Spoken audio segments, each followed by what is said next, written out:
Good morning, students. মই ৰঞ্জিত গগৈ প্ৰথমে তোমালোকক মোৰ ইউটিউব চেনেল জ্ঞানজ্যোতিলৈ স্বাগতম জনাইছোঁ। আজি আমি আৰম্ভ কৰিবলৈ লৈছোঁ দশম শ্ৰেণীৰ ইংৰাজী পাঠ্যক্ৰমৰ ফাৰ্ষ্ট ফ্লাইট পাঠ্যপুথিখনৰ কবি কাৰ্ল চেনবাৰ্গৰ দ্বাৰা ৰচিত ফগ নামৰ কবিতাটি। আমি কবিতাটিৰ বিষয়ে আলোচনা কৰিবলৈ যোৱাৰ আগতে আমি কবি চেনবাৰ্গৰ বিষয়ে কিছু কথা জানি লওঁ। About the poet, Carl Sandburg was an American poet. His full name was Carl August Sandburg. He was born on 6 January 1878 at Galesburg, Illinois, in the United States of America. He was also a writer, biographer, journalist, and newspaper editor. He died on 22nd July 1967 at Flat Rocks, North Carolina, in the United States of America.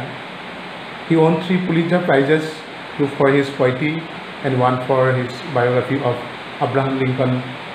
He wrote poems like Grass, Analysis, Chicago, etc.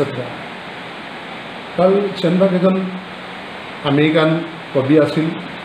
তেখেতৰ সম্পূৰ্ণ নামটো আছিল Carl August চেনবাৰ্গ। 1878 চনৰ 6 জানুৱাৰী তাৰিখে America যুক্তৰাষ্ট্ৰৰ ইলিনয়ছৰ গেলছবাৰ্গত তেখেতে জন্মগ্ৰহণ কৰিছিল। তেখেত একেধাৰে এজন কবি, জীৱনী লেখক, সাংবাদিক আৰু বাতৰি কাগজৰ সম্পাদক আছিল। তেওঁ 1967 চনৰ 22 জুলাই তাৰিখে আমেৰিকা যুক্তৰাষ্ট্ৰৰ নৰ্থ কেৰোলিনাৰ ফ্লেট ৰকছ নামে ঠাইত শেষ নিশ্বাস ত্যাগ কৰিছিল। তেখেতে 3বাৰকৈ পুলিটজাৰ বঁটা লাভ কৰিবলৈ সক্ষম হৈছিল, তাৰে 2বাৰ কবিতাৰ বাবে আৰু আনবাৰ আমেৰিকা যুক্তৰাষ্ট্ৰৰ ৰাষ্ট্ৰপতি আব্ৰাহাম লিংকনৰ জীৱনী লিখাৰ বাবে। তেখেতে লিখা অন্যতম কেইটামান কবিতা হ'ল গ্ৰাছ, এনালাইচিছ, চিকাগো আদি। পুলিটজাৰ বঁটানো কি, এই সম্পৰ্কে আমি কিছু কথা জানি লওঁ। Pulitzer Prize is an award for achievement in newspaper, magazine, and online journalism, literature, and musical composition in the United States of America. It is presented by Columbia University. It was established in 1917 by provision in the will of Joseph Pulitzer. Pulitzer বঁটা হ'ল আমেৰিকাৰ যুক্তৰাষ্ট্ৰৰ Columbia বিশ্ববিদ্যালয়ে প্ৰদান কৰা এটি বঁটা, যিটো বাতৰি কাকত, আলোচনী, সাংবাদিকতা, সাহিত্য আৰু সংগীত চৰ্চাৰ ক্ষেত্ৰত প্ৰদান কৰা হয়। এই বঁটা 1917 চনৰ পৰা জোচেফ পুলিটজাৰৰ স্মৃতিত প্ৰদান কৰা হৈছে। এতিয়া আমি পাঠটিৰ লগত পৰিচয় হওঁ। আমাৰ পাঠটি হ'ল ফগ। এই ফগ কবিতাটি কাৰ্ল চেনবাৰ্গে ৰচনা কৰিছে। কাৰ্ল চেনবাৰ্গে ৰচনা কৰা এই কবিতাটি এটা তেনেই সৰু কবিতা। এখন মহানগৰলৈ বা এটি বন্দৰলৈ কুঁৱলী আগমনৰ দৃশ্য কবিয়ে অতি সুন্দৰ ৰূপত বৰ্ণনা কৰিছে। কবিয়ে অতি সাৰ্থক ৰূপত কুঁৱলীক এটা মেকুৰীৰ লগত তুলনা কৰিছে। এতিয়া আহাচোন আমি চাওঁ কবিয়ে কেনেকৈ কুঁৱলীক এটা মেকুৰীৰ লগত সাৰ্থক ৰূপত তুলনা কৰিছে। Fog. The fog comes on little captive. It sits looking over harbor and city on silent hunches and then moves on.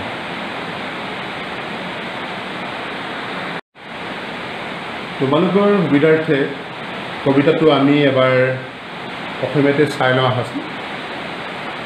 কবি চেনবাৰ্গৰ কবিতাৰ কুঁৱলী। কুঁৱলী শব্দহীনভাৱে মেকুৰীৰ খোজেৰে আহে। কুঁৱলী মেকুৰীৰ দৰে সন্তৰ্পণে আহি বন্দৰ আৰু চহৰখনৰ ফালে কিছু পৰ চাই থাকে আৰু ৰ'দ ওলাই অহাৰ লগে লগেই তাৰ পৰা আঁতৰি যায়। এতিয়া আমি কবিতাটিৰ কিছুমান শব্দৰ অৰ্থ বুজি লওঁ। যিবিলাক শব্দৰ অৰ্থ আমি সহজে বুজি নাপাওঁ কবিতাটোৰ শিৰোনামেই হ'ল ফগ ফগৰ অৰ্থ ডাঠ কুঁৱলী ঠিক মিষ্ট ডাঠ কুঁৱলী ঠিক মিষ্ট কবিতাটোৰ দ্বিতীয় হেৰিত আছে এটা আমি সহজে বুজি নোপোৱা শব্দ কেট ফিট মেকুৰীৰ খোজ কেট ফিট মানে feet of cat cat feet মানে ফিট অফ কেট আৰু তৃতীয় হেৰিত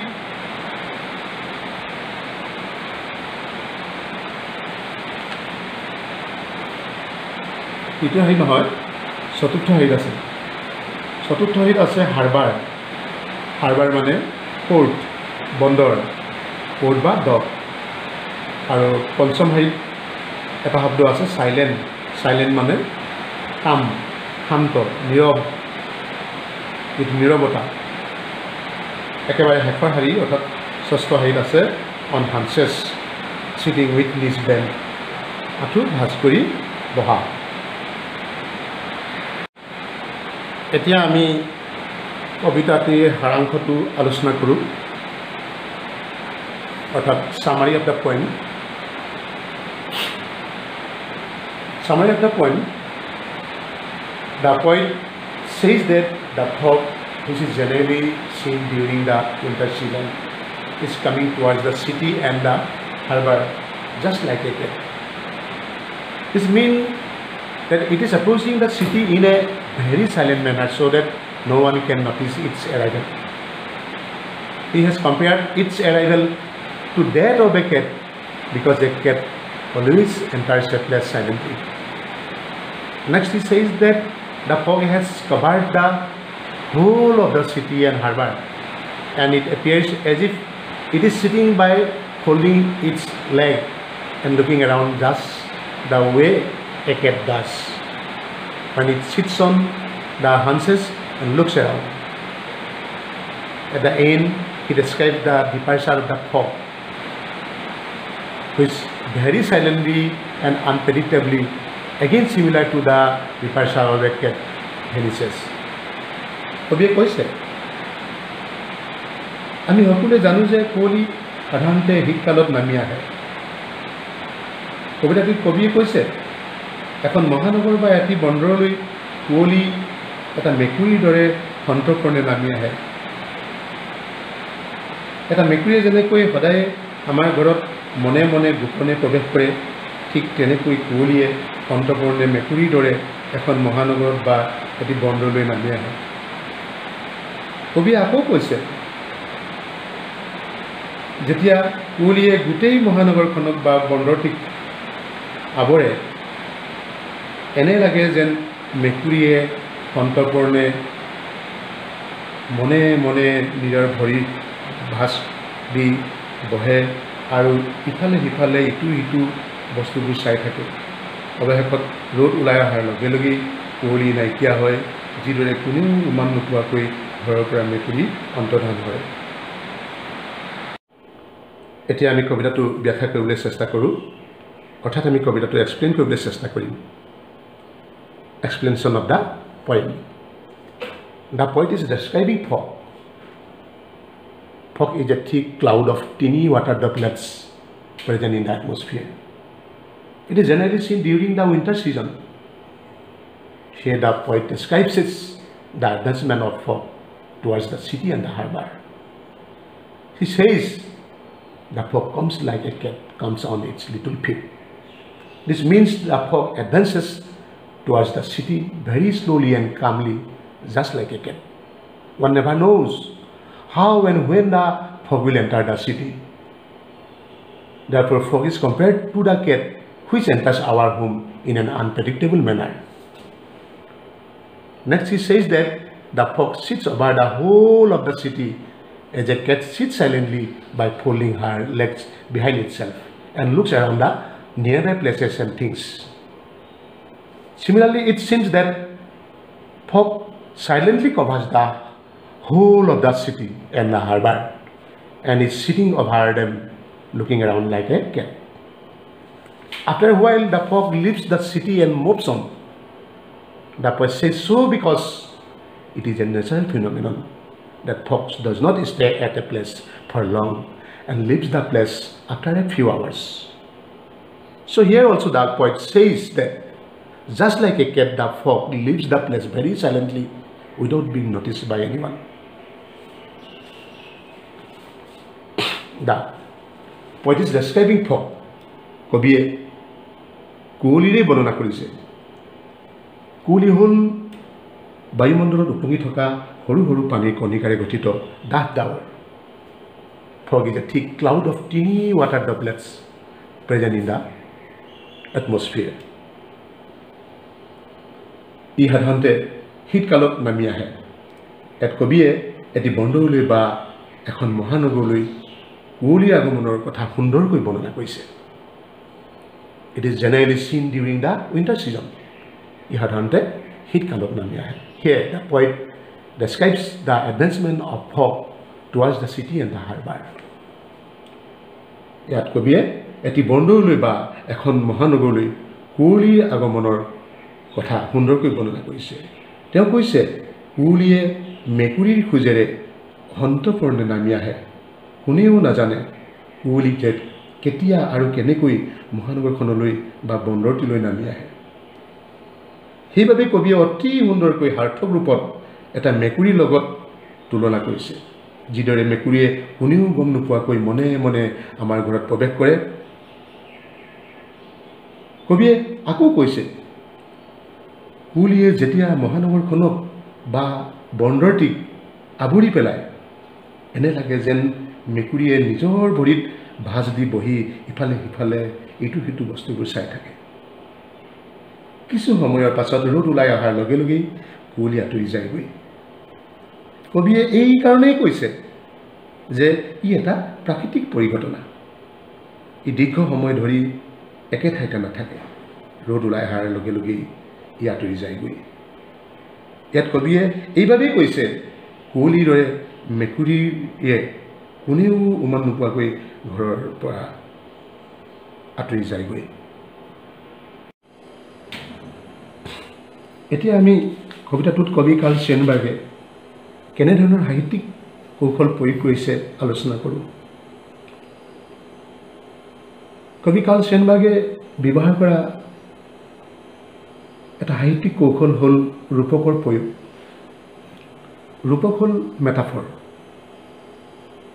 ই এক উপমা বিশেষ, ই এক প্ৰতীক। Metaphor is a figure of speech in which a word or a phrase is applied to an object or action. ইয়াত কবি কাৰ্ল ছেনবাৰ্গে কুঁৱলীক এটা মেকুৰীৰ লগত তুলনা কৰিছে। ই এক উপমা বিশেষ, ই এক প্ৰতীক। কাৰ্ল ছেনবাৰ্গে কবিতাটিত প্ৰয়োগ কৰা ই এটা অন্যতম সাহিত্যিক কৌশল। দ্বিতীয়তে কবি কাৰ্ল ছেনবাৰ্গে কবিতাটোত প্ৰয়োগ কৰা আন এটি সাহিত্যিক কৌশল হ'ল কবিতাটোৰ ৰাইম স্কিমটো। কবিতাটি এটি মুক্তক ছন্দৰ কবিতা। There is no rhyme scheme flowed. This poem is in free verse. It is an open form of poem. It does not use consistent meter pattern. It has tends to follow the rhythm of natural speech. সাধাৰণতে পুৰণি কবিতাবোৰ ছন্দবদ্ধ কবিতা। ছন্দবদ্ধ কবিতাত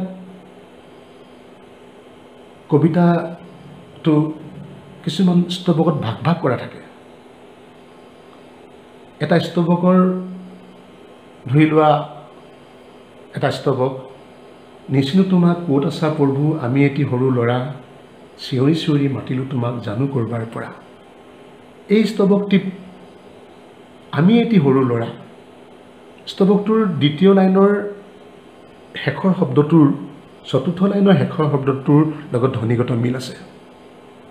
কিন্তু Carl ছেনবাৰ্গৰ fog নামৰ এই কবিতাটোত এটা মুক্তক ছন্দৰ কবিতা। There is no rhyme scheme flowed.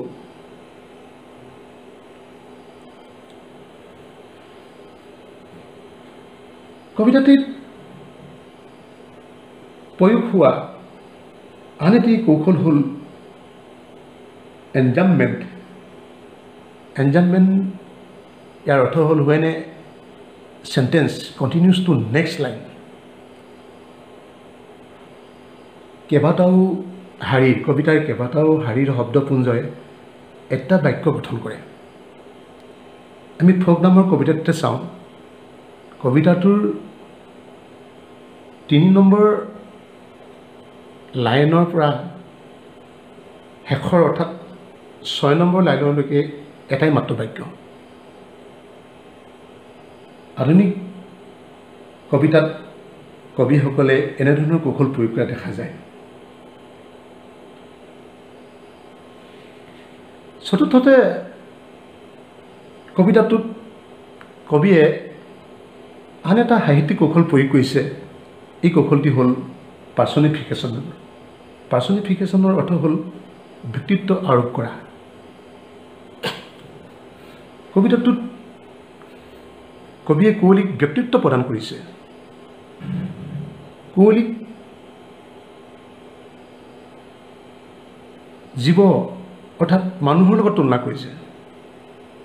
কুঁৱলী আহে, ফগ কামছ, ই বহে, it sits and then moves on, আৰু ই যায়গৈ। কবিতাটি আধুনিক কবিতাত কবিসকলে এনেধৰণৰ সাহিত্যিক কৌশল প্ৰয়োগ কৰা দেখা যায়। আমি এতিয়া কবিতাটোৰ কেইটামান প্ৰশ্নৰ উত্তৰ কৰিবলৈ চেষ্টা কৰিম।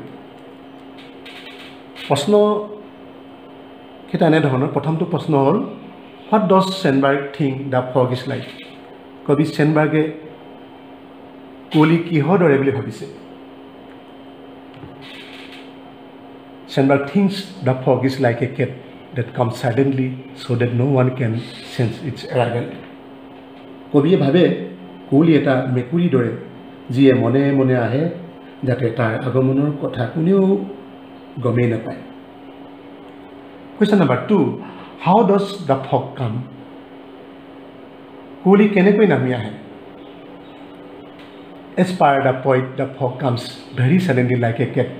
কবিৰ মতে কুঁৱলী মেকুৰীৰ দৰে সন্তৰ্পণে নামি আহে। What does it in the third line refer to? কবিতাটোৰ ৩ নম্বৰ লাইনত লিখা আছে, it sits looking. It sits looking. কবিতাটোৰ ৩ নম্বৰ লাইনৰ ইট শব্দটোৱে কি বুজাইছে? It refers to the fog.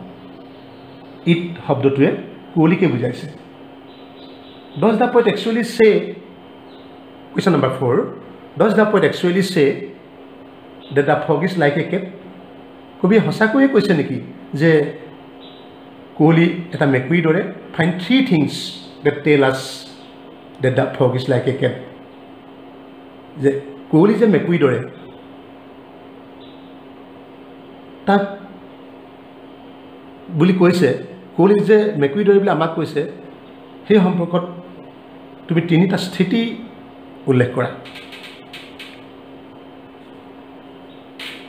The 3 things that tell us that the fog is like a cat are as follows। কুঁৱলী যে মেকুৰীৰ দৰে তাৰ 3টা স্থিতি তলত উল্লেখ কৰা ধৰণৰ।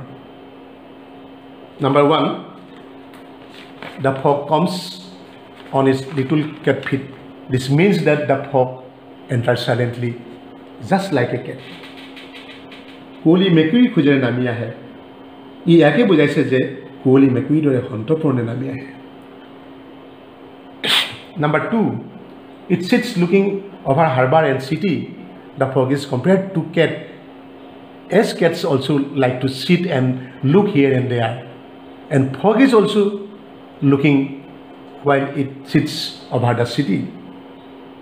কুঁৱলী যেতিয়া মহানগৰখনক বা বন্দৰটিক আগুৰি পেলায়, এনে লাগে যেন মেকুৰীয়ে নিজৰ ভৰিত ভাঁজ দি বহি ইফালে সিফালে ইটো সিটো বস্তুবোৰ চাই থাকে। Number 3, on silent hunches and then moves on। The fog sits on her bended legs just like a cat and then moves away very quickly and silently just like a cat। মেকুৰী নিজৰ ভৰি ভাঁজ কৰি বহি ইটো সিটো বস্তু চাই থকাৰ দৰে কুঁৱলীয়ে গোটেই মহানগৰখনক আৰু বন্দৰটিক আৱৰি পেলায় আৰু কিছু সময়ৰ পাছত ৰ'দ ওলাই অহাৰ লগে লগে মেকুৰীয়ে কোনেও গম নোপোৱাকৈ অন্তৰ্ধান হোৱাৰ দৰে কুঁৱলী আঁতৰি যায়গৈ। মৰমৰ ছাত্ৰ ছাত্ৰীসকল, আজিলৈ আমি এই পাঠটি সামৰিছোঁ। আকৌ ইয়াৰ পাছত এটা নতুন পাঠ লৈ মই তোমালোকৰ ওচৰলৈ আহিম।